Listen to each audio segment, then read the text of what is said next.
ኤፌሶን ምዕራፍ 6 ከቁጥር 10 እስከ 18 ያለውን በጌታ በኢየሱስ ስም አነባለሁ።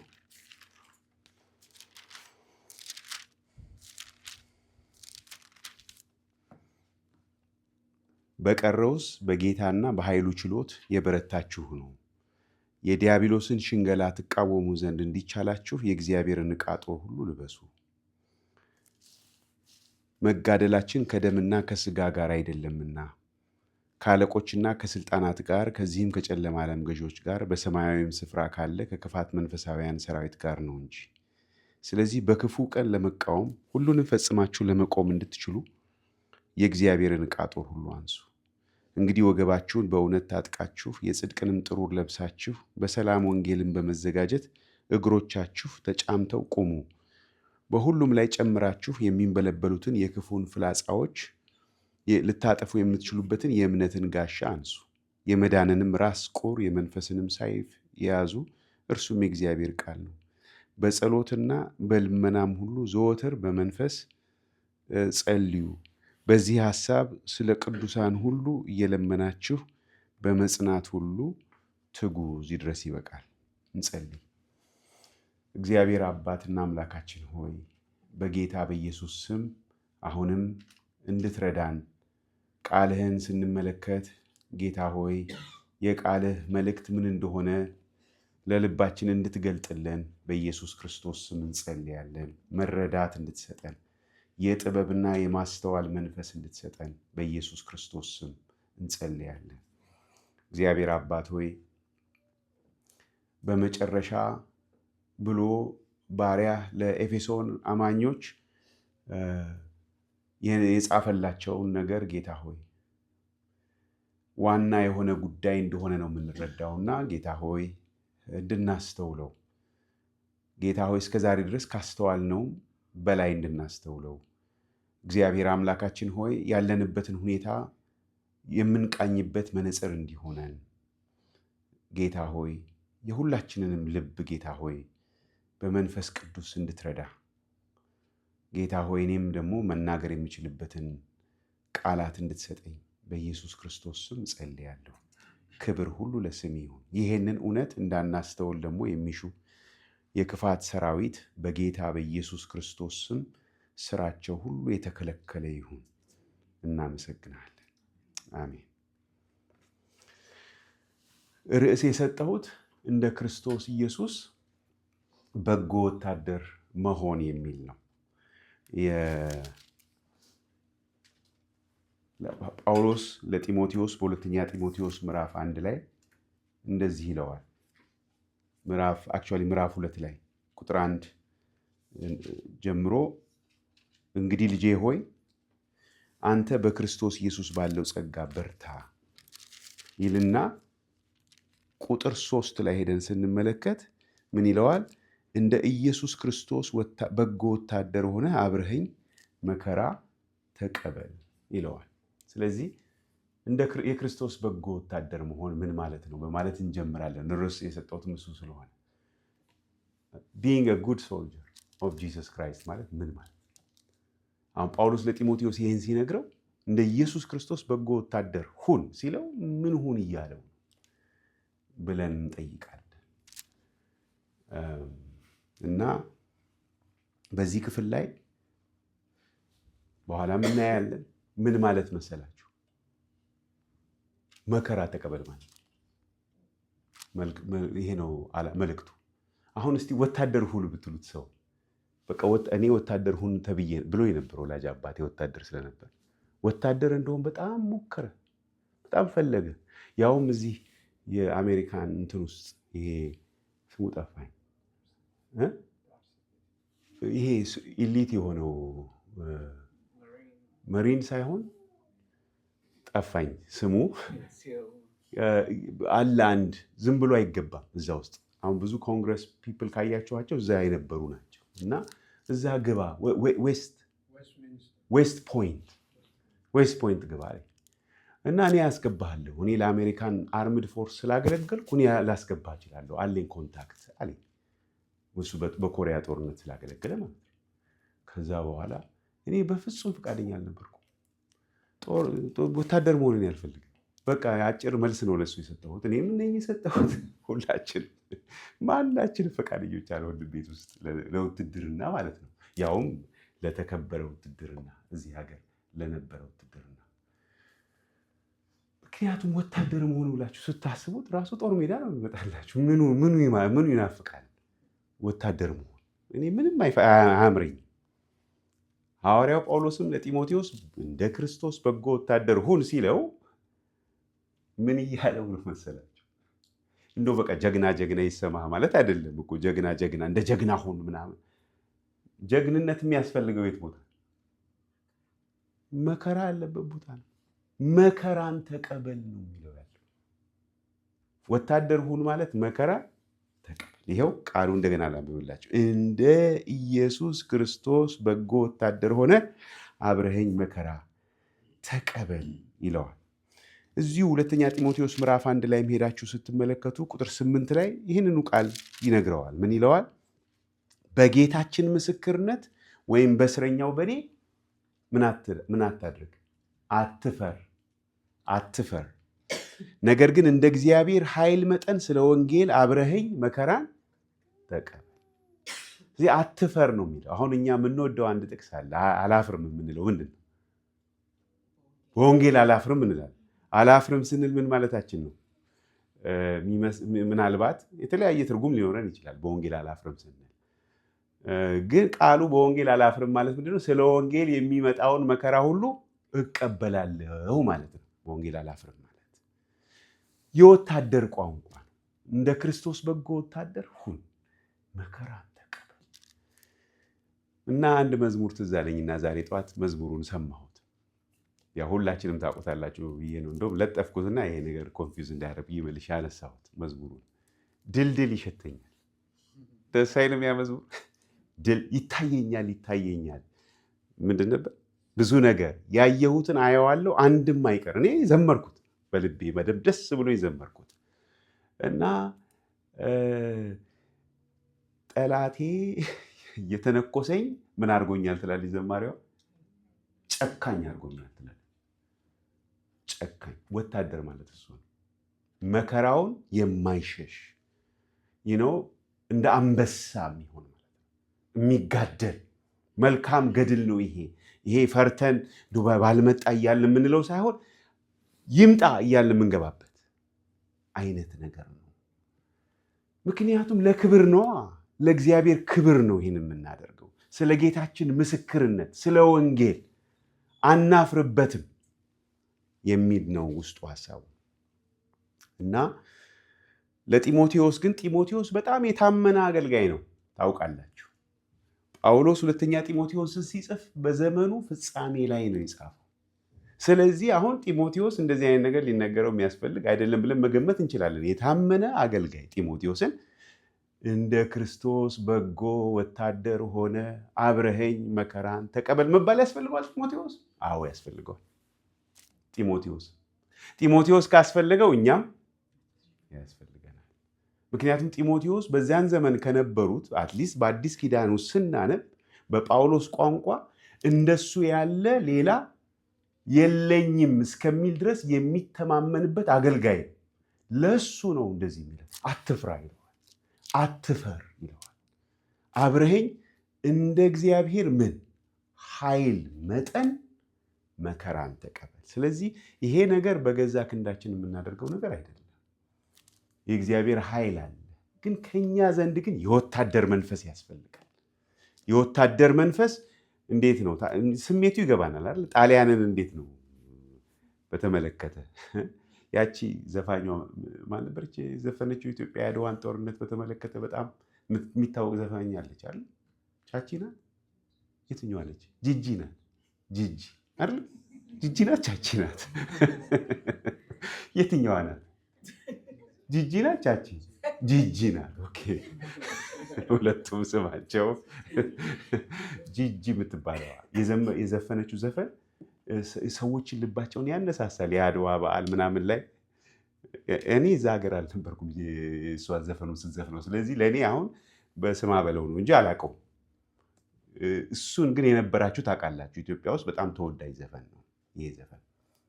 ምክንያቱም ያን ስሜት ይቀሰቅሳል። ጠላት ላይ በቃ የተነሳበት ህዝቡ በቃ በፍጹም ይሄንን እጃችን አንሰጥም ብለው የተነሱበት።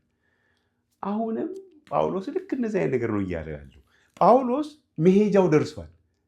የሚሄደው እንዴት ነው? እየተዋጋ እኮ ነው የሚሄደው አይደል? እየተዋጋ እኮ ነው የሚሄደው። አንገቱ ሊቀላ ነው። ስለዚህ አሁን እሱ አይፈራም።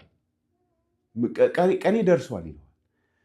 አክሊል ጌታ አዘጋጅቶልኛል። አንተ አሁን አብረኸኝ እንደ እግዚአብሔር ኃይል መጠን መከራን ተቀበል ይለዋል። ስለዚህ እንደ ክርስቶስ ኢየሱስ በጎ ወታደር መሆን የሚለውን ስናስብ መከራን መቀበል የሚል ሐሳብ ውስጥ አለ። ስለ ወንጌል መከራ ምን አይነት መከራ ነው ብለን ለመገመት አንድ ክፍል ላንብብላችሁ። አንደኛ ጴጥሮስ ምዕራፍ 5 ኢየሱስ ክርስቶስን ስናምን ሁላችንም እንደምናውቀው ኦልሬዲ ጠላት አበጀን አይደል? ገና ኢየሱስን ስናምን ጠላት ሆነን ሸፈትን። እኛ አይደል? ሸፈትን ማለት ነው ማለት ነው አመፅን። በማን ላይ? በዲያብሎስ ላይ፣ በዚህ ዓለም ስርዓት ላይ አመፅን እና የዚህ ዓለም ደግሞ ገዢ ወይም የዚህ ስርዓት ገዢ እንዲህ ያመፁትን ሰዎች ችላ ብሎ የሚተው አይደለም። የእግዚአብሔር ቃል ይህን ያስረዳል። ችላ አይልም። አንደኛ ጴጥሮስ ምዕራፍ 5 ላይ ሄዳችሁ ካያችሁ ምን ይላል? ቁጥር 8 በአዲሱ መደበኛ ትርጉም ላንብብ። ራሳችሁን የምትገዙ ሁኑ፣ ንቁም። ጠላታችሁ ዲያብሎስ የሚውጠውን በመፈለግ እንደሚያገሳ አንበሳ ወዲያ ወዲህ ምን ያደርጋል? ይዞራል።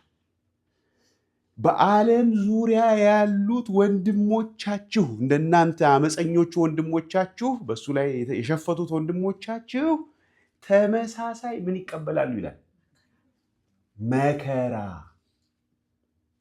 መከራ እንደሚቀበሉ አውቃችሁ በእምነት ጸንታችሁ ተቃወሙት። ስለዚህ ክርስቲያን መሆን ራሱ ምን ውስጥ መግባት ማለት ነው? መከራ ውስጥ መግባት። መከራ ነው። በቃ እንዴት ነው ይሄ ድልድል ይሸተኛል የሚለው የወታደሩ ድምፅ። ወታደር እንዲህ ሲዘፈን ሁሉ አልጋ በአልጋ ሊመስለን ይችላል፣ ወታደር ካልነበርን። ወታደር ግን እንደዚህ አይደለም። ላይፉ መጀመሪያ ወጥቷል። ውጭ ነው ያለው፣ ውጭ ነው የሚያድረው አይደል? ቤቱ አይደለም። ከምቾቱ ወጥቷል። ጦር ሜዳ ላይ ነው ያለው። አት ኤኒ ታይም ወደ ቤቱ ተመልሶ ከሆነ እንኳን አት ኤኒ ታይም ምን ሊሆን ይችላል? ሊጠራ ይችላል።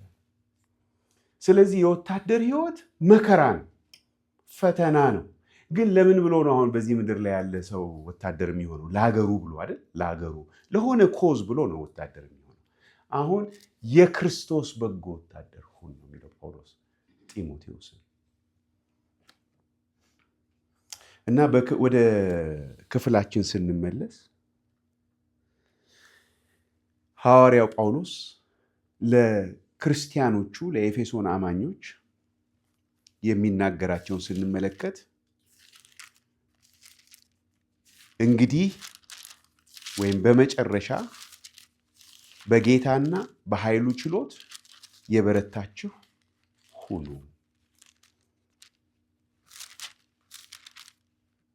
የዲያብሎስን ሽንገላ ትቃወሙ ዘንድ እንዲቻላችሁ የእግዚአብሔርን ዕቃ ጦር ሁሉ ልበሱ።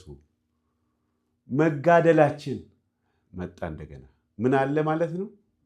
መጋደል አለ፣ መከራው አለ። መጋደላችን ከስጋና ከደም ጋር አይደለምና ከመናፍስት ከመንፈሳዊ ኃይላት ጋር ነው ይላል። ስለዚህ በመጀመሪያ አሁን ያለንበት ሁኔታ ምን ይመስላል? ከሱን ጀምር። አሁን ያለንበት ሁኔታ ምን ይመስላል? ሁላችንም በክርስቶስ ያመንን ሁሉ እዚህ ምንሆን የትም ቦታ እንሆን ያለንበት ሁኔታ ምን ይመስላል ካል በመንፈሳዊ ጦርነት ውስጥ ነው ያለነው። ጦር ሜዳ ነው ያለነው። ጦር ሜዳ ነው ያለነው። ማንም ከጦር ሜዳ ውጪ የሆነ አማኝ የለም። ጦር ሜዳ ውስጥ ነው ያለነው። ስለዚህ መከራ ውስጥ ነው ያለነው። በዓለም ያሉ ወንድሞቻችሁ ሁሉ ይህን መከራ ይቀበላሉ።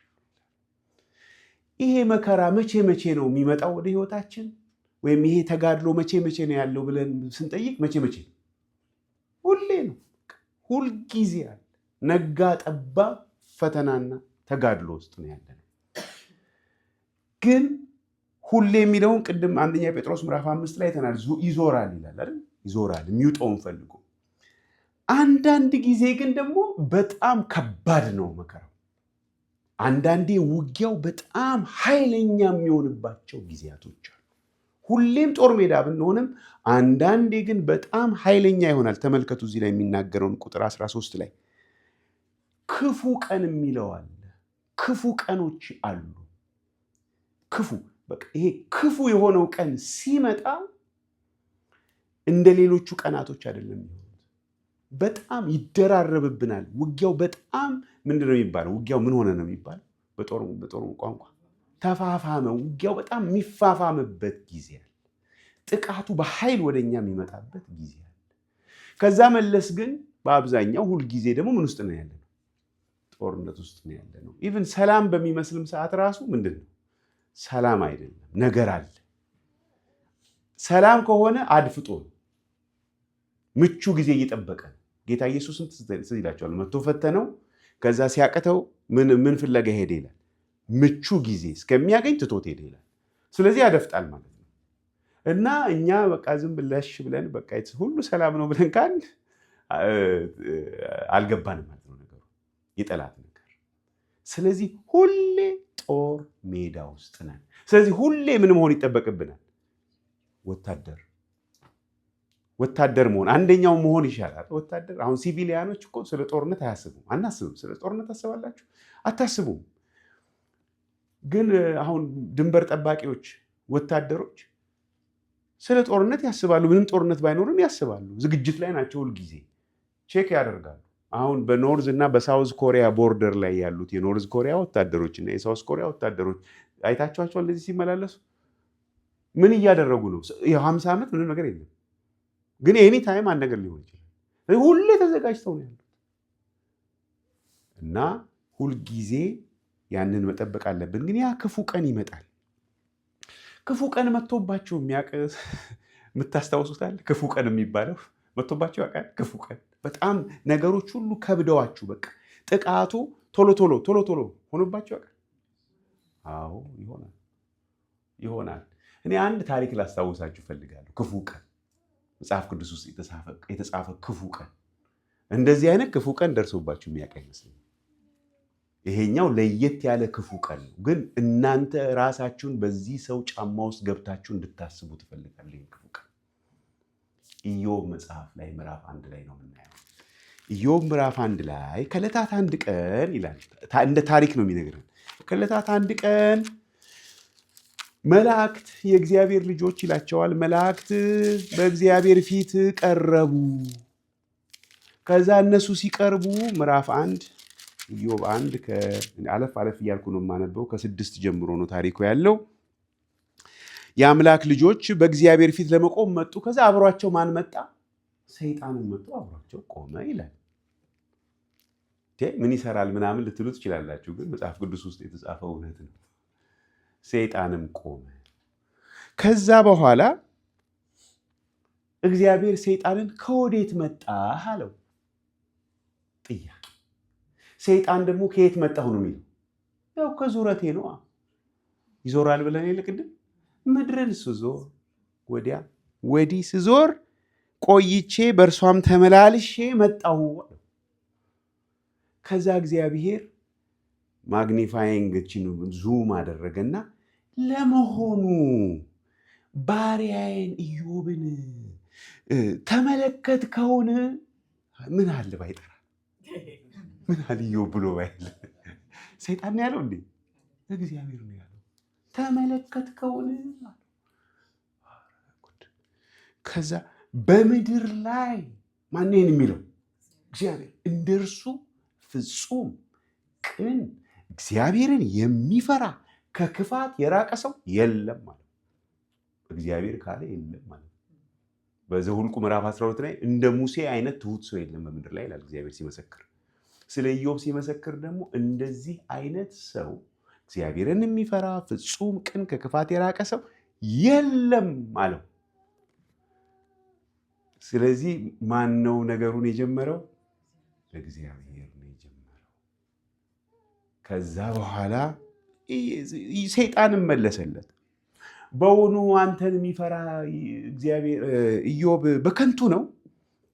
እርሱን፣ ቤቱን፣ ልጆቹን፣ ከብቶቹን ሁሉን ነገር እኮ አጠርክለት፣ ስራውን ሁሉ ባረክለት፣ ከብቶቹ ሁሉ ምድርን ሞልተውታል። ግን እጅህን ዘርግተህ ያለውን ዳብስ፣ በእውነት ፊትህን ይሰድብሃል። ማን ነው እንዲህ ባዩ? ሰይጣን። ከዛ እግዚአብሔርም ሰይጣንን በእርሱ ያለው የእርሱ የሆነ ሁሉ በእጅህ ነው፣ ሰውነቱን ግን እንዳትነካ ብለዋል። ሰውነታችሁ ሳይነካ ሌላው ነገራችሁ በሙሉ ግን አልፎ ከተፈቀደ ይሄ ክፉ ቀን አይደለም? ይሄ ክፉ ቀን ነው። ይሄ ክፉ ቀን ነው። ከዛ ወጣ። ታሪኩን ታስታውሳላችሁ። እና ከዛ በኋላ ኢዮብ የሆነውን ነገር ስንመለከት በጣም ከባድ ነገር ነው የሆነው። አንዳንዴ በጣም ክፉ የሚሆኑ ቀኖች ከፊታችን ይመጣሉ። እነኚህ ክፉ ቀኖች ሰይጣን ድንገት እንደፈለገው የሚያመጣቸው ግን አይደሉም። እንፈተን ዘንድ የሚፈቅድ እግዚአብሔር ሲፈቅድ ብቻ የሚመጡ ናቸው። ሲፈቅድ ግን እግዚአብሔር ግን የሚፈቅደው እንዴት ነው? ሲተማመንባቸው ነው ሰዎችን የሚፈቅደው። ይኸው ኢዮብን ታያላችሁ። ሞክራሉ እና ታሪኩን እናስታውሳለን። ስለዚህ ይሄ ጦርነት ሁሌ አለ። አንዳንዴ ደግሞ ክፉ ቀን አለ። ይሄ ፈተና፣ ይሄ ጦርነት፣ ይሄ ተጋድሎ የት አካባቢ ነው የሚካሄደው ብለን መጠየቅ ያስፈልገናል። የት ነው ይሄ ነገር የሚሆነው? ብዙ ቦታ ነው ጦርነቱ የሚካሄደው። በብዙ አቅጣጫ ነው ጠላት የሚመጣው። በሰሜን ነው፣ በደቡብ ነው፣ ከውስጥ ነው ብለን እንደምናስበው ስለ ምድራዊ ጦርነት፣ ይሄኛው ደግሞ ጦርነት በኢዮብ ሕይወት ውስጥ የት ነው የመጣው? በቤተሰብ ላይ ነው የመጣው። በቤተሰብ ላይ 10 ልጆቹን አድርጎ ወሰደበት። ይሄ ፈተና ከብቶቹን በሙሉ ወሰደበት፣ ጤናውን ወሰደበት። ይሄ እንግዲህ የተጻፈልን ለኛ ለትምህርታችን። አንዳንዴ በቤተ ክርስቲያን ውስጥ ይመጣል ይሄ ፈተና። በቤተ ክርስቲያን ውስጥ ሲመጣ ለምሳሌ ብዬ ሳስብ ማን ትዝ አለኝ መሰላችሁ? ጴጥሮስ ራሱ። ጴጥሮስና ኢየሱስ እና ሌሎቹ ደቀ መዛሙርት አንድ ላይ እኮ ቤተ ክርስቲያን ናቸው። እና በመካከላቸው ክርስቶስ የእግዚአብሔርን ፕሮግራም ሲነግራቸው ጴጥሮስ ከሶስቱ ዋና ከተባሉት ከሶስቱ አንዱ ይሄ ነገር ና ቆይ ና ብሎ ወደ ጎን ሲገስጸው ታያላችሁ። ኢየሱስ ክርስቶስ ግን እየገሰጸ ያለው ግን የማ ፈተና ነው? የዲያብሎስ ፈተና ነበር። እና ለሱ አስቦ ይመስላል። ስለዚህ በቤተ ክርስቲያን ውስጥ የእግዚአብሔር ያልሆነ ሰው ተኮር የሆነ እንደ ሰው የሆነ የእግዚአብሔርን ሐሳብ ያልተረዳ ሐሳብ ይመጣል። በዛ መንገድ ፈተና ይመጣል። ሌላ በማህበረሰብ ውስጥ ደግሞ ፈተና ይመጣል። የተለያዩ ስደቶች ይመጣሉ አይደል? ስደቶች ይነሳሉ። መንግስት በቅዱሳን ላይ ይነሳል። የተወሰነ የማህበረሰቡ ክፍል በክርስቲያኖች ላይ ይነሳሉ። ወይም ደግሞ በሌላ ሃይማኖት ተከታዮች ይነሳሉ። እንሰማለን አንዳንድ ነገሮች አለ። ህንድ ሀገር እንሰማለን፣ ናይጄሪያ እንሰማለን፣ እኛም ሀገር እንሰማለን፣ ብዙ ቦታ እንሰማለን። እንደዚህ አይነት ነገሮች ይፈጠራሉ። ስለዚህ ይሄ ጦርነቱ የሚነሳው ከተለያየ ቦታ ነው። ውስጥም በውስጣችንም የሚሆን ነገር እንዳለ እናያለን። ግን ይሄ ጦርነቱን ስናስብ፣ ይሄን ተጋድሎውን ስናስብ በውስጣችን የሚፈጥርብን ስሜት ምንድን ነው ብለን መጠየቅ አለብን። ምንድን ነው የሚፈጥርብን ስሜት? ጠላት የሚፈልገው ነገር አለ። ጠላት የሚፈልገው ፍርሃት እንዲፈጠር በውስጣችን፣ ሀፍረት ውስጣችን እንዲፈጠር፣ ዝለት፣ ድካም እንዲፈጠር ነው። በቃ ፈርተን እሺ በቃ ትቻለሁ። ባለፈው ሮብ ዕለት እንዳየን ሕዝቅያስ እንዳለው ማለት ነው። በቃሽ ብሎ መደራደር ጀመረ። ያ ሁሉ ድፍረቱ ከዳው ሕዝቅያስ። የአሦር መንግስት ሲነሳና ማንን ተማምነህ ነው አንተ እንደዚህ የሆንከው ሲለው ሲፈራ እናያለን። ስለዚህ ምንድን ነው ጦርነቱ በእኛ ውስጥ የሚፈጥርብን? እኔ አንድ የማውቀው ክርስቲያን ወንድም ነበረ፣ አሁን የለም፣ ወደ ጌታ ሄደዋል። እና ምን አለኝ? ምን ይል ነበር? እኛ ቤተሰብ ውስጥ አለኝ ጌታን በጣም ሲሪየስ ሆነው ሲከተሉት በቃ ህይወታቸው ምስቅልቅሉ ነው የሚወጣው። እና ይሄንን እንኳን እኛ ያመነውና ያላመኑትን ቤተሰቦቻችን ያውቃሉና ይቅርብ ይሉኛል። ይቅርብህ፣ ለእኛ ቤተሰብ አይሆንም ይላሉ ዘመዶች አለኝ። ማለት ስሙን መጥቀስ ስለማልፈልግ ነው፣ ታውቁታላችሁ። ከዛ እንዴት ይህን ታምናለህ አልኩ። ማለት በቃ ኦልሬዲ ተቀብለውታል። ምክንያቱም አጎቶቹ ላይፋቸው ምስቅልቅል ብሏል። የእሱም ቀላል ላይፍ አይደለም የሆነው። ሁኔታ መጨረሻውን ጥሩ አልነበር። ምንድን ነው የምናየው? ምንድን ነው የሚሰማን? አሁን ሳወራችሁ ይሄ መከራ ምናምን ስላችሁ ፍርሃት ነው የሚሰማችሁ? እንዲህም አለ እንደ በቃ በክርስቶስ አምኜ ጸድቄ ወደ መንግስተ ሰማያት በሰላም እገባለሁ ብዬ ያልኩትን ምንድን ነው የሚል ስሜት ነው የሚሰማችሁ? እንደዛ የሚሰማችሁ ከሆነ እኔ የምነግራችሁ መሰላችሁ በጣም ከባድ ፈተና አይገጥማችሁ። በቃ እሱን አረጋግጥላችሁ። አይገጥማችሁ ማለት ማንም ሰው የሚደርስበት ኖርማል ፈተና ምናምን ይገጥማችኋል። መታመም፣ አንዳንዴ የተለያየ ነገር ስራ ማጣት ነው ሊገጥማችሁ ይችላል። ስለ ወንጌል ግን የሆነው መከራ ግን በስጦታ የሚሰጥ ነው። ለማንም ሰው ዝም ብሎ የሚሰጥ አይደለም። ለታመኑ ሰዎች የሚሰጥ ክብር ነው። እንዴት ነው እስቲ የአሜሪካ ዝም ብላ ማንንም ታሰልፋለች ጦር ሜዳ? አሁን እኔ ሄጄ መሪንዝ ኦፊስ ሄጄ በቃ እኔ ነገ ጦር ሜዳ መሄድ እፈልጋለሁ ብላቸው ይሄዳለሁ? ይቻላል? እንደዚህ ማንም አያስገባኝም ሂድ ነው የሚሉኝ። እንደዚህ ዝም ብሎ ጦር ሜዳ መሄድ የለም። ስንት ስልጠና፣ ስንት መታሸት፣ ስንት ነገር ተደርጎ ነው። ለዛ ነው አሁን ሬዲ ነው ይባላል። እስራኤልን 40 ዓመት በምድረ በዳ እግዚአብሔር እኮ ያሻቸው እኮ መንግስት እንዲሆኑ፣ እነሱ ባለማመን ጸኑ እንጂ መንግስት ሊያደርጋቸው ነው። ከባርነት አስተሳሰብ ወደ መንግስታዊ አስተሳሰብ ሊያመጣቸው ነበር። እነሱ ግን በባርነት አስተሳሰብ ጸኑ። ስለዚህ አይገቡም ብሎ እግዚአብሔር ማለ። አሁን እኛንም ጌታ የሚፈልገው ምስክሮቹ እንድንሆን። ትዝ ይላችኋል ደቀ መዛሙርቱን እናንተ ቆዩ አላቸው። ቆዩ፣ ኃይል እስክትቀበሉ ቆዩ። ምክንያቱም ይሄ ነገር በሰው ኃይል የሚፈጸም ነገር አይደለም። ከዛ ትቀበላላችሁ፣ ከዛ ምስክሮቼ ትሆናላችሁ። ምስክሮቼ የሚለው ቃል እዛ ላይ የግሪኩ ቃል ትርጉሙ በአማርኛችን ሲፈታ ሰማዕታት ትሆናላችሁ ማለት ነው። ቃሉ ሲፈታ ማለት ነው። እንዴት ሰማዕት ለመሆን ነው የምታስቡት? ደቀ መዝሙር ለመሆን ስታስቡ ደቀ መዝሙር መሆን ማለት እኮ ሰማዕት መሆን ማለት ነው። ማለት ስንገደል እኮ አይደለም ሰማዕት የምንሆነው፣ ለመገደል ስንወስን ነው ሰማዕት የምንሆነው። ሁሉ እኮ መገደል የለበትም፣ ግን ሁሉም ግን ሰማዕት እንዲሆን ነው የተጠራው። ይስሐቅን አብርሃም ሰውቶታል አልሰዋውም? ሰውቶታል። ይስሐቅ ግን አልሞተም። ግን በአብርሃም ዘንድ ግን ይስሐቅ ተሰውቷል። ስለዚህ ደቀ መዝሙርነት ጥሪው ያ ነው እና ግን እንደዛ እንድንል የሚያስችለን ግን አቅም ያስፈልገናል። ዝም ብሎ ፉከራ፣ እንደ ጴጥሮስ አይነት ፉከራ እኔ አልክድህም ብሎ 3 ጊዜ እንደካደው እንዳይሆንብን። በኋላ ታሪክ እንደሚነግረን ጴጥሮስ ምንድን ነው ያደረገው?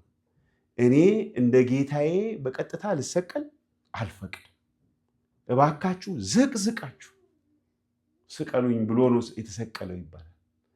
ያ እኔ አላቀውም እያለ ሲሳደብ የነበረ ጴጥሮስ ነው እንግዲህ አሁን አንደኛ ጴጥሮስ ምዕራፍ 5 ላይ ቆፍጠን በሉ፣ ራሳችሁን ግዙ፣ ይሄን መከራ ተቀበሉ፣ ዓለም ላይ ያሉ ወንድሞቻችሁ ሁሉ ይሄን መከራ ይቀበላሉ፣ ጸንታችሁ ተቃወሙት ምናምን የሚለው እኮ ያ ጴጥሮስ በመንፈስ ቅዱስ ከተሞላ በኋላ። ስለዚህ ምንድን ነው በእኛ ውስጥ የሚፈጥረው ስሜት? መሆን ያለበት ምንድን ነው?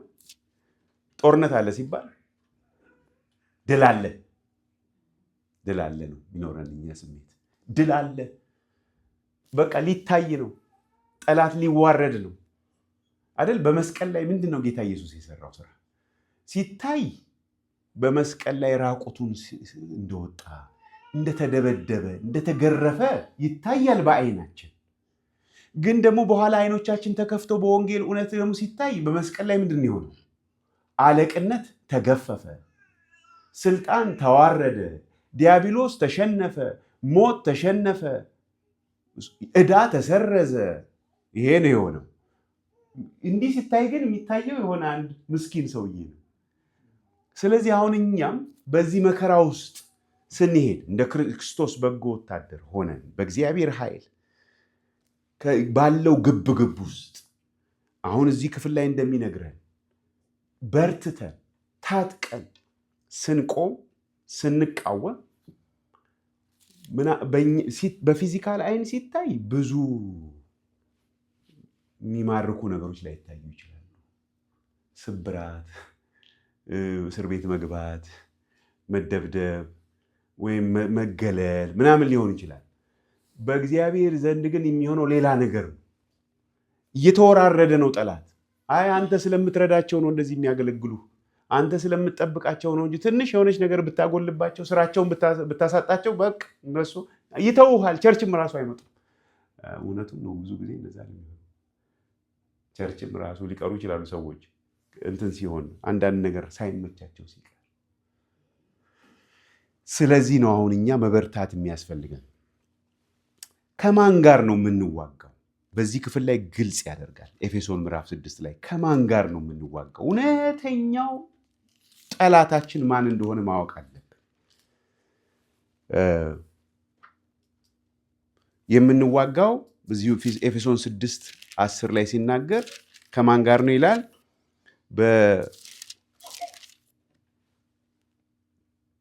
አንደኛ ከስጋና ከደም ጋር አይደለም፣ ከሰዎች ጋር አይደለም የምንዋጋው። ይህን በጣም ማጥራት አለብን። ግን ሰዎች ናቸው እኮ ወደኛ የሚመጡብን፣ ግን ከሰዎች ጋር አይደለም ውጊያው ነው። ጳውሎስ ያሰሩት ማን ናቸው? ሰዎች ናቸው። ግን የምንዋጋው ከሰው ጋር አይደለም ይላቸው ኤፌሶን ክርስቲያኖች። የምንዋጋው ከአለቆች፣ ከስልጣናት፣ ከዚህ ከጨለማ ዓለም ገዢዎች፣ በሰማያዊ ስፍራ ካለ ከክፋት መንፈሳዊ ሰራዊት ጋር ነው ይላል። እኛን ተጋላጭ የሚያደርገን ለነሱ ምንድን ነው? አሁን እነኚህ የማይታዩ ኃይላት እኛን ቨልነረብል የሚያደርገን ለነሱ ጥቃት የሚያጋልጠን ነገር ምንድን ነው? የት ጋር ነው የተጋለጥ ነው ብለን መጠየቅ አለብን። አንዱና ዋነኛው ቦታ አስተሳሰባችን ውስጥ፣ ዋናው እዚህ ጋር ነው። ሐሳባችን ውስጥ የመጣው ሐሳብ የኛ ይሁን የጠላት ይሁን የእግዚአብሔር ይሁን ሲፈወዝብን በቃ ጠላት ድል ነስቷል። ምክንያቱም አንለየው። የመጣው ሐሳብ የማን ሐሳብ? ሐሳባችን ውስጥ አንዱ የምንጋለጥበት ቦታ። ሌላው በኑሮ ሁኔታችን በሱ ቦታ ይመጣብናል። በስራ ቦታ፣ በጤናችን፣ ከሰዎች ጋር ባለን ኮሚዩኒኬሽን መግባባት፣ በዛ በግንኙነቶቻችን ውስጥ ይመጣል። የምንጋለጥባቸው ቦታዎች ማለት ነው። ያንን ነካ ሲያደርገው እኛን ይነካናል ማለት ነው አይደል? ገብቷቸዋል ማለት እንደሆነ አክሰሱ ምንድን ነው እያልኳቸው ነው። ጠላት አስተሳሰባችን፣ ከዛ ደግሞ ሁኔታችን፣ ሰርከምስታንሳችን። ለምሳሌ በጣም ኢምፖርታንት የሆነ ሰው ለምንሰራው ስራ በእኛ ላይ አለ ምክንያት ጠማማ ሀሳብ ቢኖረው ምን ታረጉታላችሁ? በጣም ከባድ ነገር እኮ። ቅይር ሲልባችሁ ምንም ምክንያት የለውም፣ በቃ ሲጠላችሁ እንደዚህ አይነት ነገር ሆኖባችሁ አውቃል? ምንም ምክንያት እኮ የለም። እኔ ድሮ እዚህ ታከር ጎረቤቴ የነበረ ሰው አሁን የለም በህይወት አለው ወቅት አለው። በቃ ይቆጣና ለ3 ወር በቃ አያናግረንም። በጣም የምናውቀው ሰው እኮ ነው፣ ሰላምተኛ የሆነ ሰው እና ጀመረው ማለት ነው እንላለን። እንትን ነው፣ ዳዊዝም ተከታይ ነው። ድሮ ባፕቲስት ነበር፣ ግን ካራቴ አስተማሪ ነው። እና እንትኑ ይመጣበታል፣ የሆነ ነገር ይሆናል። ከዛ በቃ እንዲህ እየገላመጠን ነው የሚያልፍ። ምንም ነገር እኮ አልሆንም። ከዛ የሆነ ጊዜ ያልፍና ከዛ ደግሞ ናይስ ይሆናል። ሄይ ሮበርት ይመጣል። ልጅ አለችው፣ ለልጁ ኬክ ይገዛል። በቃ ሰላም ይሆናል። ከዛ ደግሞ እንደገና ይመጣበታል። ምንም እናንተ መቆጣጠር አትችሉም። ሰዎች ይቀየሩባቸዋል። ሁኔታችሁ ላይ የሆነ መሰናክል፣ እንቅፋት እንዲሆን ይደረጋል። ሰርከምስታንስ ያጋልጣል። ሌላስ ቅድም እንዳልኳችሁ ከሰዎች ጋር ባለን ግንኙነት ደግሞ በሰውነታችን ራሱ ሰውነታችን ዊክ ነው እኮ። ለምሳሌ እንቅልፍ ማጣት፣ ጥሩ እንቅልፍ አለመተኛት፣ ምናልባት ምግብ አበላላችን ላይ የሆነ ነገራችን ይነካብናል። እና እንግዲህ 1-2 ቀን ካልተኛችሁ የሚሆነውን ይዩት በደንብ። በቃ አቅም አጥተን ቁጭ። ምግብ ፕሮፐርሊ ዳይጀስት ማድረግ ሲያቅተን ችግር ውስጥ እንገባለን።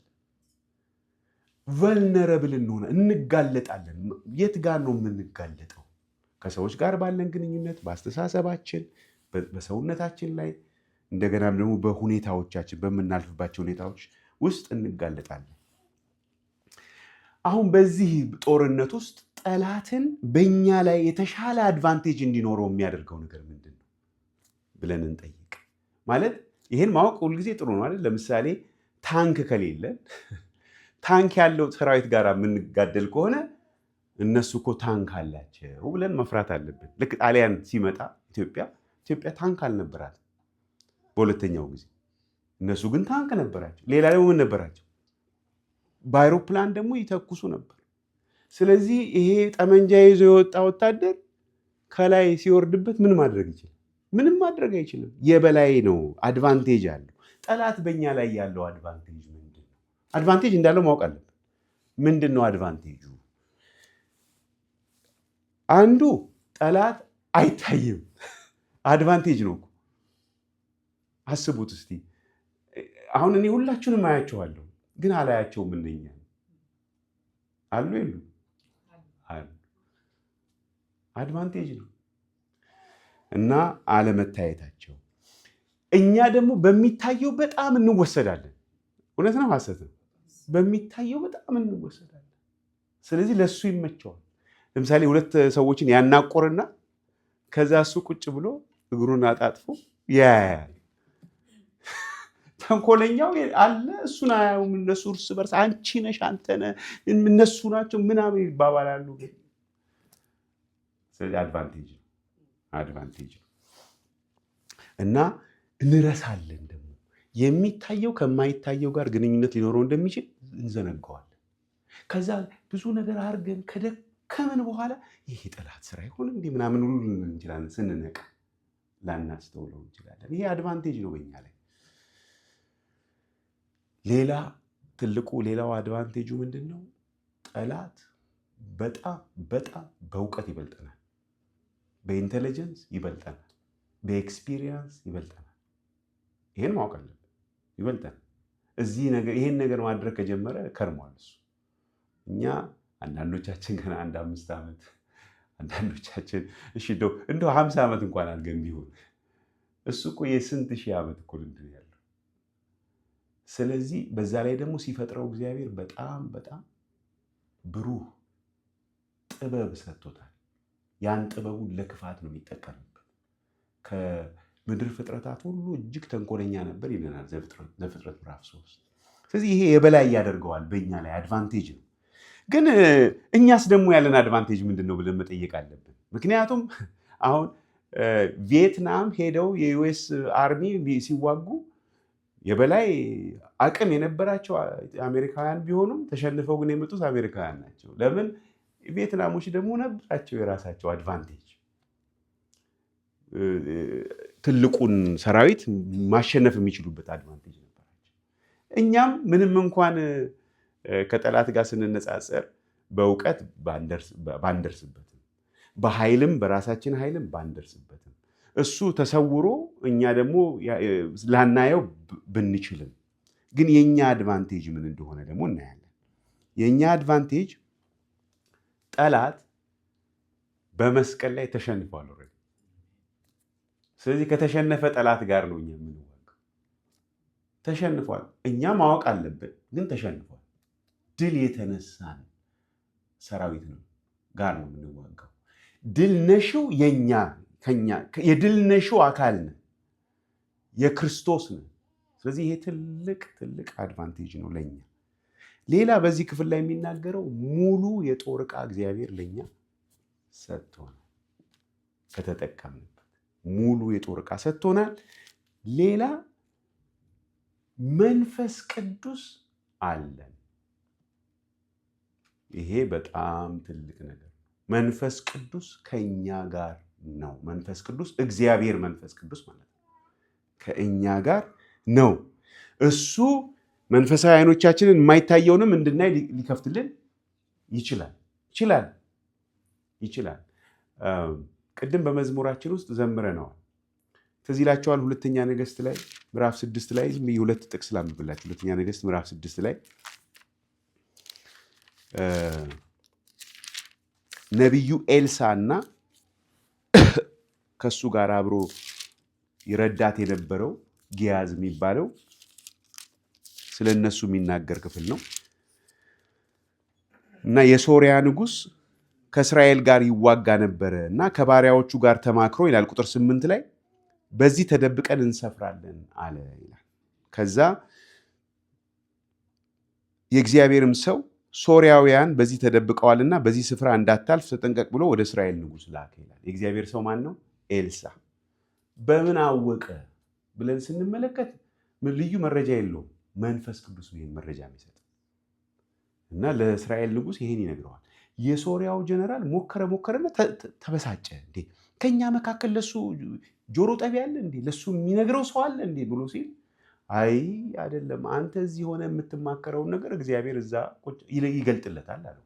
ለማ ለኤልሳ። ከዛ በኋላ አሁን ይሄ የሶሪያዊ ጀነራል ምንድን ነው የወሰነው? ይሄን ሰውዬ ራሱ ማጥፋት አለብን ብሎ ወደሱ መጣ። ወደማ ወደ ኤልሳ። ስለዚህ ጦርነቱን ቀየረና ከኤልሳ ጋር አደረገው እና መጥቶ ከበበው ይላል። እዚህ ላይ ዝቅ ብለን ስንመለከት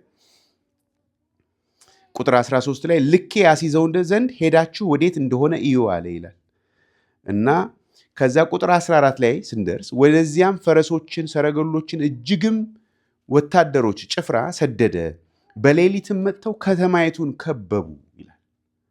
በጣም ያስፈራል። አሁን የከበቡት እኮ ሰራዊትን አይደለም፣ አንድን ሰው ኤልሳ። ከዛ የእግዚአብሔር ሰው ሎሌ ጊያዝ ማለዳ ተነስቶ በወጣ ጊዜ እነሆ በከተማይቱ ዙሪያ ጭፍራና ፈረሶች ሰረገሎችም ነበሩ። ሎሌውም ጌታዬ ሆይ ወዮ ምን እናደርጋለን አለው። ኤልሳ ምን እንዳለ ተመልከቱ። እርሱም ይላል እኛ መዝሙር ነው የምንዘምረው፣ እሱ ግን የሚያየውን ነው የሚያወራው። ገፍታችን ነው ምን ማለት እኛ እንዘምራለን፣ ከእኛ ጋር ያለው ከሁሉ ይበልጣል እንላለን። እሱ ግን ይህ መዝሙር አያውቀውም። እሱ ይህንን እውነታ ነው የሚያየው። ምን አለ? ከእኛ ጋር ያሉት ከእነርሱ ጋር ካሉት ይበልጣሉና አትፍራ አለው። ከዛ ኤልሳዕም አቤቱ ያይ ዘንድ ዓይኖቹን እባክህ ግለጥ ብሎ ጸለየ። እግዚአብሔርም የብላቴናውን ዓይኖች ገለጠ፣ አየም። እነሆም በኤልሳ ዙሪያ ያሉት የእሳት ፈረሶችና ሰረገሎች ተራራውን ሞልተውት ነበር። የማይታይ ለካ ታላቅ ሰራዊት አለ። የሚታይ አለ፣ የማይታይ አለ።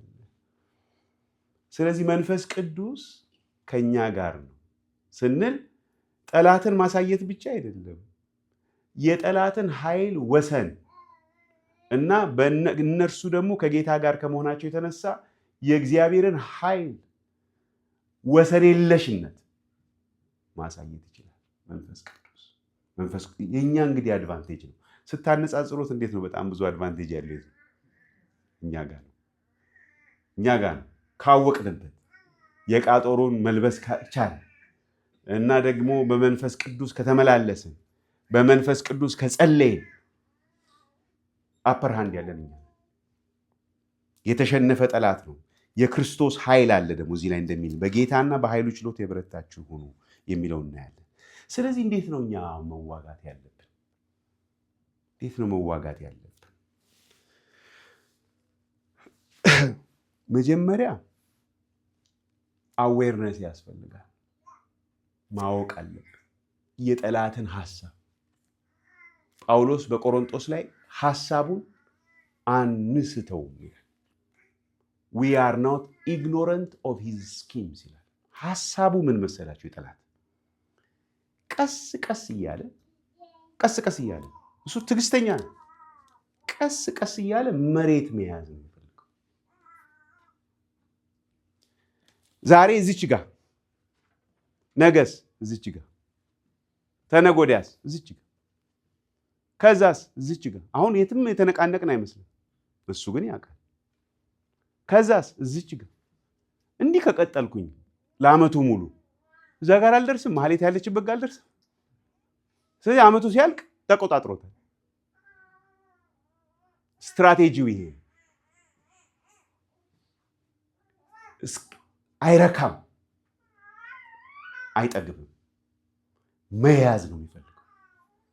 ክልል መያዝ ነው። ምንም ስፍራ እንዳይቀር ለክርስቶስ የተገዛ ክልል እስከማይኖር ድረስ ክልሉን መያዝ ነው የጠላት ዓላማ። ይህን ማወቅ አለብን። የምንዋጋው ጠላት ቀልድ ጨዋታ አይደለም፣ ሲሪየስ ነው። ሌላ ምን ማድረግ አለብን? መንቃት አለብን ይላል። እዚህ ላይ ካያችሁት ኤፌሶን 6 ላይ ቁጥር 18 ትጉ ነው የሚለው። እዚህ ላይ በድሮ ትርጉም ላይ፣ በአዲሱ መደበኛ ትርጉም ላይ ምናልባት ንቁ ይል እንደሆነ አላውቅም፣ ግን እስቲ ልክፈተው።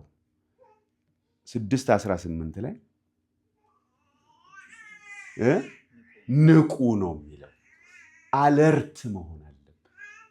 ክልሉ ሲወሰድ ማወቅ አለብን። እንደው እዚህ ጋር ደርሰን እግዚአብሔር ይመስገን ዘራፍ የኔን መሬት ማንም ሰው አይነካም ምናምን ማለት አይሰራም። እዚህ ጋር እኮ ነው እሱ ይዟል። መዘመር ድልድል ይሸተኛል ብል አይሰራም። ኦልሬዲ እንደንትኑ ነው። ጋሽ ሰለሞን አንድ ጊዜ ሲነግረን እዚህ ነው የነገረን። ሰውየው ሄዳሉ ሊዋጋ። ከዛ በኋላ ሰይፍ ይዘዋል፣ ልዩ ልዩ የጦር መሳሪያዎች ይዘዋል። ከዛ ሲመለስ ሁሉን ተሰጥቶ ሰይፉ የሚገባበትን አፎት ብቻ ይዟል። እና ከዛ የት ሄደ መሳሪያ አሉት። ተማረከ። ይሄኛውስ ጋሻውስ? እሱም ተማረከ። ሰይፉስ? ተማረከ። ታዲያ ይሄ ሞች አለው እሱን የምሰጠው አላሉ። አፎቱ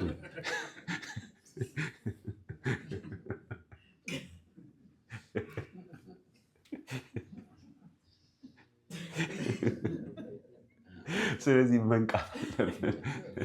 ብዙ ነገሮች ከተወሰዱ በኋላ ኦልሬዲ ብዙ ነገር ተወስዶብን ሊሆን ይችላል። ይሄንን ማወቅ አለብን።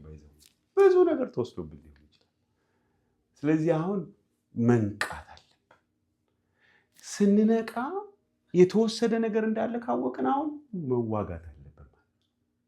መልሰን ሪካቨር ለማድረግ የምንዋጋው ግን በራሳችን ኃይል አይደለም፣ በራሳችንም ጥበብ አይደለም። ስለዚህ ምን ማድረግ አለብን? ንቁ መሆን አለብን፣ ትጉህ መሆን አለብን እና መማር አለብን። ሁለት ነገሮችን መማር አለብን። አንድ በመንፈስ መመላለስን መማር አለብን። የሚሆነው በመንፈስ ስለሆነ እዚህ ላይ ይናገራል። መንፈስ ቅዱስ ከኛ ጋር አለ። በመንፈስ መመላለስን መማር አለብን። በመንፈስ መጸለይንም መማር አለብን ይላል እዚህ ቁጥር 18 ላይ በጸሎትና በልመናም ሁሉ ዘወትር በመንፈስ ጸልዩ። መንፈስ ቅዱስ ኢንስፓየር እያደረገን እየመራን መጸለይ መለማመድ አለብን። በእግዚአብሔር ፊት ቀርበን ጌታ ሆይ ምን መጸለይ እንዳለብኝ አላውቅም፣ ምራይ፣ መንፈስ ቅዱስ ሆይ ምራይ እያልን መጸለይ አለብን። ዝም ብለን መጠበቅ አለብን። በሚመራን ነገር ላይ መጸለይ አለብን። ምክንያቱም አናውቀውም፣ ምን እንደተወሰደብን ሁሉ አናውቅም። የምንዋጋው ከሚታይ ኃይል ጋር ሳይሆን ከማይታይ የት ጋር ይዞ የት ጋር ጠላልፎ እንደያዘ ነገሮችን ሁሉ አናውቅም። እሱን ግን በትክክል የሚያይ ጌታ ከኛ ጋር ሊገልጥልን ይችላል። ለኤልሳ እንደገለጠለት ለኛ ሊገልጥልን ይችላል። ለጊያዝ እንደገለጠለት ለኛም ሊገልጥልን ይችላል። የት ጋር እንደሆነ የድካሙ ምክንያት ጠላት የት ጋር እንደሆነ ያደባው ሊገልጥልን ይችላል። ስለዚህ በንቃት ሆነን በመንፈስ መመላለስ፣ በመንፈስ መጸለይ ያስፈልገናል። ስለዚህ ማወቅ አለብን። ጠላት ዓላማው የሚችለውን ሁሉ ለመያዝ ለመውሰድ ነው የሚፈልገው። እኛ ደግሞ በንቃት በመንፈስ ቅዱስ መመላለስ፣ በመንፈስ ቅዱስ መጸለይ ይገባናል።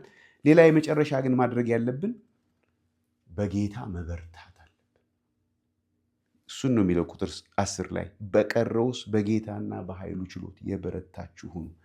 ይሄ መበርታት የሚለውን ቃል በደንብ እንድናየው ፈልጋለሁ። መበርታት በጌታ ልጄ ሆይ በጌታ ባለው ጸጋ በርታ ይለዋል ጢሞቴዎስ። መበርታት የሚለው ለምን መሰላችሁ? ጠላት አግሬሲቭ ነው። የጨለማ ኃይላት አግሬሲቭ ናቸው። የያዙትን መልቀቅ አይፈልጉም። አግሬሲቭ ናቸው። ስለዚህ ጠላትን ጸንተን መቃወም ይጠይቃል። ጸንተን እዚህ ላይ ይላል ቁጥር 10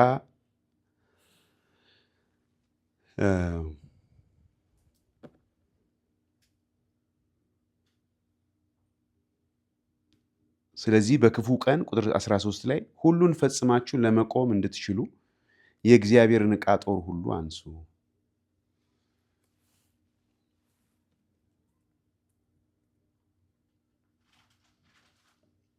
እሱን አይደለም የፈለግኩት። ኦኬ ያው ልክ ነው። ስለዚህ በክፉ ቀን ለመቃወም ቁጥር 13 አዲሱ መደበኛ ትርጉም ላንብብ። ክፉ ቀን ሲመጣ መቋቋም ትችሉ ዘንድ የእግዚአብሔርን ሙሉ የጦር ዕቃ ልበሱ ይልና ሁሉን ከፈጸማችሁ በኋላ ጸንታችሁ መቆም ትችላላችሁና ይላል። ፈጽመን መቃወም፣ ጸንተን መቃወም ይጠይቃል።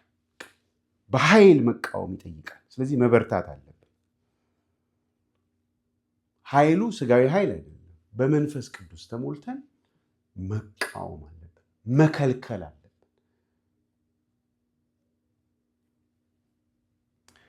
እና ለዚህ ደግሞ እንዲረዳን የተሰጠን የጦር ዕቃውን ሁሉ ማንሳት መልበስ ያስፈልገናል። እንዲቻላችሁ ይላል። መቃወም እንዲቻላችሁ የዕቃ ጦሩን ሁሉ ልበሱ። ስለዚህ ያለነው ጦር ሜዳ ነው። ጦርነቱ ሁሌ ነው። አንዳንዴ በጣም የከበደ ነው። በተለያየ አቅጣጫ ነው ጦርነቱ ወደኛ የሚሰነዘረው። ሊሰማን የሚገባው ግን ፍርሃት አይደለም። ዘማሪዋ እንዳለች ጨካኝ አድርጎኛል እንዳለች ጨካኝ የሚያደርግ ነው። ለካ እንዴ ስለ ልጆቻችሁ መዋጋት አትፈልጉ? እሺ ስለ ልጆቻችሁ ወላጅ መቼም እንኳን ወላጅና እንስሳም ራሱ ስለ ልጆቹ ብርቱ ነው፣ ይዋጋል። ሌባ ቢመጣ ነጌ እንዴት ነው ዝም ብለህ በቃ ገኒ ድረስ እስቲ ሂጂና አትላለህ? አትልም። አንተ ማድረግ ያለብን ነው ተነስተህ የምታደርገው። መዋጋት አለብን። ጨካኝ መሆን አለብን። ብዙ ነገር አሁን ስለማይታየን ነው እንጂ ብዙ ነገሮችን ኦልሬዲ ጠላት በብዙ መንገድ ግራውንድ ይዟል። በህይወታችን መቃወም ይጠበቅብናል። መፍራት አይደለም ያለብን፣ ማፈር አይደለም ያለብን፣ መዛል አይደለም ያለብን። ይልቁን እንደውም በእግዚአብሔር የበረታን ይሄ አልለቀውም ነው ማለት ያለብን። ስለ አንድ ሰው አንድ በተለያየ ፈተና ውስጥ የሚያልፍ ወንድም የማውቀው እና ስለሱ ስጸልይ እግዚአብሔር ወደ ልቤ ያመጣው ስለሱ ብቻ እንድጸልይ ነው። ምክንያቱም እሱ ቤተሰብ ውስጥም ያለ ፈተና ውስጥ ነው ያለው። እሱ መበርታት እንዳለበት ነው የገባኝ። ለፋሚሊው ሁሉ እሱ ከበረታ ሌላው ነገር ሁሉ ቦታው እንደሚይዝ ገባኝ። እሱ ጋር ነው ችግሩ ያለው። ጠላት ደግሞ የእሱ እንዲበረታ አይፈልግም። በቃ ጊቭ አፕ አድርጎ ተስፋ ቆርጦ በቃ እኔ ምን ላድርገው ብሎ እጁን አጣጥፎ እንዲቀመጥ ነው የሚፈልገው።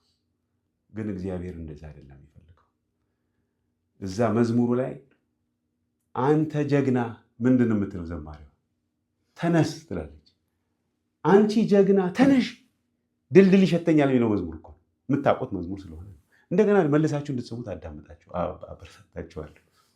የጦር ጥሪ ነው እዛ ላይ ያለው እንጂ ቸርች ላይ ድልድል ይሸተኛል በዲስኮ ምናምን ምን ዘምረው አይደለም።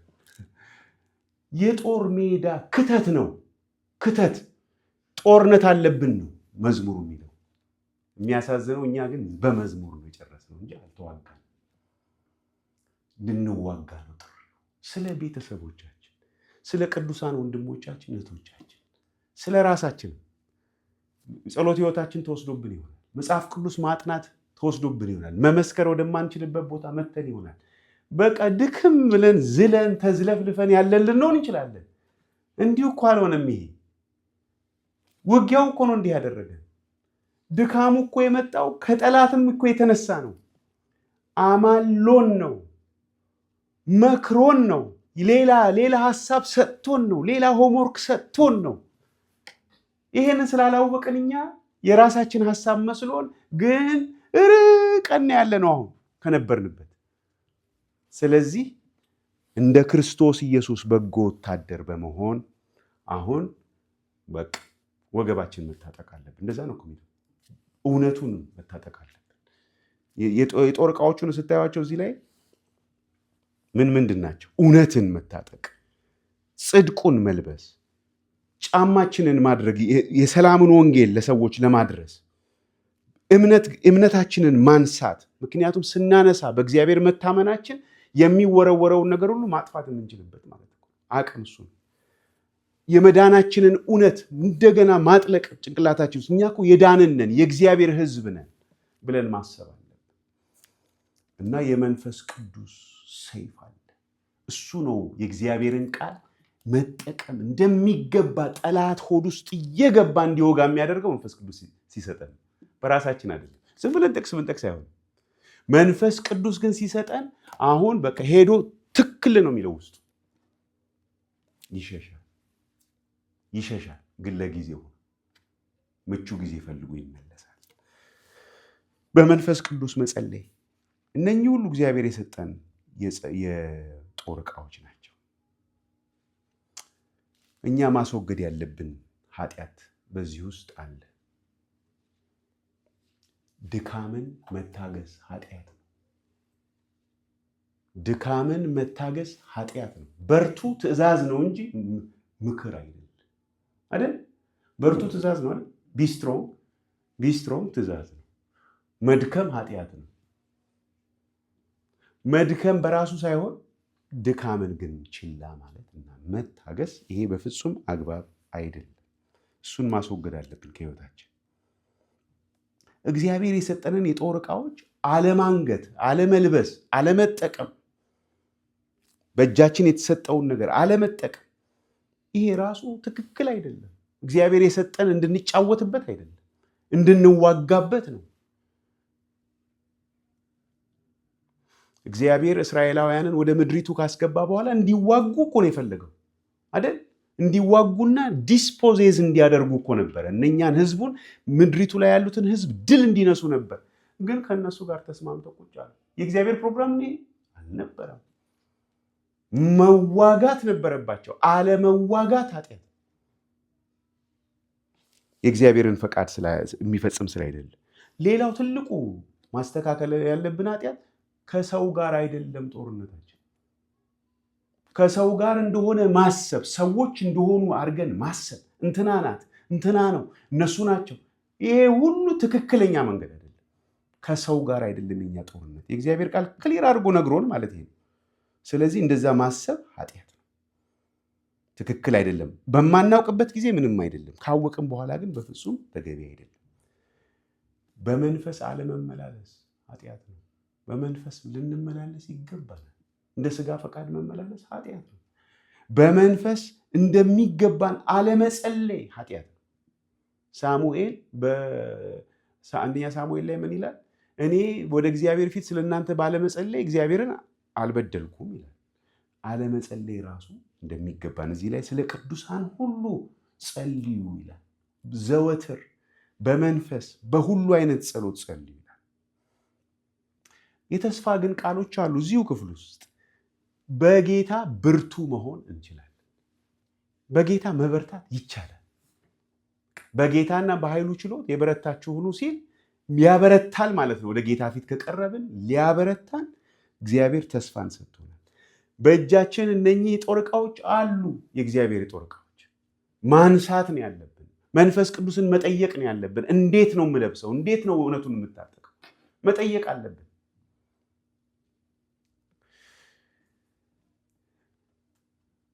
ሌላው እዚህ ውስጥ ትልቅ የተስፋ ቃል ዲያብሎስን ተቃውመን ከተቃወምን በኋላ ጸንተን መቆም እንችላለን። ማለት ተቃውመን መውደቅ የለብን። ተቃውመን ተጋድለን በቃ ተጎትተን የምንሄድ ሳይሆን ተጋድለን እስቲል ጸንተን መቆም እንደምንችል ተስፋ ይሰጠናል። ከውጊያው በኋላ ብለን መሄድ እንችላለን። ማለት መውደቅ የለብንም። ከታጠቅን በጌታ ከበረታን በጠላት ላይ የበላይ ሊኖረን እግዚአብሔር ተስፋን ሰጥቶናል። በዚህ ክፍል በእግዚአብሔር ላይ ባለን እምነታችን ክፉ የሚወረውረውን ፍላጻ ሁሉ የማጥፋት አቅም አለ። በእግዚአብሔር ላይ ያለው እምነታችን ዓለምን የሚያሸንፈው እምነታችን ነው ይላል ዮሐንስ በአንደኛ ዮሐንስ ላይ። የማንን ፈለግ እንከተል በዚህ ክፍልስ ብለን ስናይ አንዱ የጌታችን ኢየሱስ ክርስቶስን ነው። ሌላ ግን ጳውሎስ ራሱ የምንከተለው ምሳሌያችን ነው በዚህ ክፍል ላይ እና ስንሄድ ይህንን ክፍል ተካፍለን አሁን ዛሬ ወደ ቤታችን ስንሄድ እነኚህን ጥያቄዎች እንድንጠይቅ አበረታታችኋለሁ። በግል ሕይወታችን በዚህ ክፍል ካየነው እውነት የተነሳ ልንለውጠው የሚገባ አስተሳሰብ ምንድን ነው? በግል ፐርሰናል ሕይወታችን ላይ ከቅዱሳንስ ጋር ባለን ግንኙነት ልንለውጠው የሚገባ ነገር ምንድን ነው? ከጠላትና ካለንበት ውጊያ ጋርም ምን ልንለውጥ ይገባናል? ባለንበት ውጊያ ውስጥ ከጠላት ጋር ባለን ግብግብ ምንድን ነው መለወጥ ያለብን ነገር ምን አለ? ማለት ቃሉን አየን። ምንድን ነው አሁን የማደርገውን ከዚህ ተነስቼ መጨረሻ ከመንፈስ ቅዱስ ጋር ባለን ሪሌሽንሽፕ ምን ለውጠው ነገር ምን አለ? እንጸልይ። እግዚአብሔር አባት እና አምላካችን ሆይ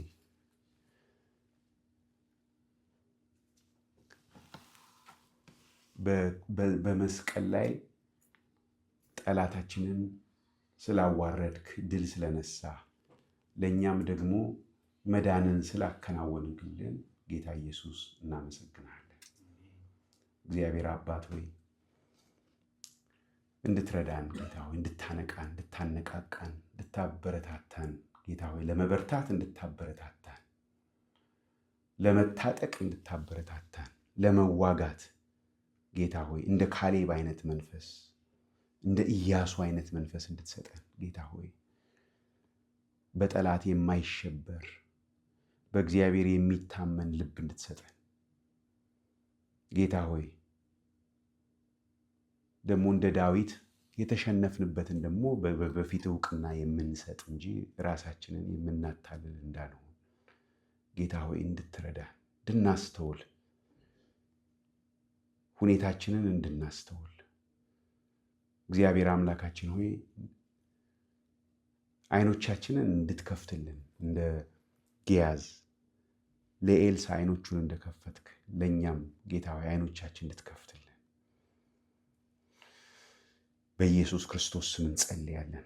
ተስፋ በቆረጥንባቸው በዛልንባቸው ጉዳዮች ላይ ጌታ ሆይ ጨክነን መነሳት እንዲሆንልን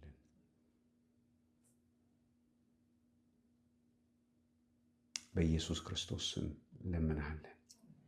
ክብር ሁሉ ለስም ይሁን፣ በጌታ በኢየሱስ ስም አሜን።